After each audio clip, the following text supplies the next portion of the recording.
केरल वायनाडर ध्वस्त विध्वस्त अंचल को आज गस्त करेंगे प्रधानमंत्री नरेंद्र मोदी। एने घोषणा करिसेंती केरलर मुख्यमंत्री पिनाराई विजयन। भयंकर विपर्ययर शिकार होइतिबा वायनाड को केंद्रीय अनुदान लगी दाबी करथिले विजयन।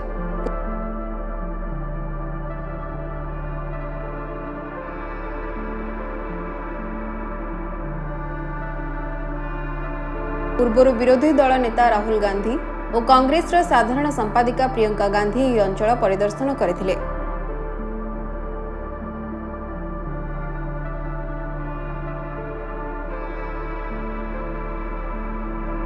वायनाडर चुरलमाला और मुंदाकाईर घटिथिबा एही विपर्यୟରେ प्राण हराइछंती 420 रु अधिक लोक। वर्तमान भी अनेक लोक निखोज अछंती। प्राय 250 शवर सत्कार करा जायछि।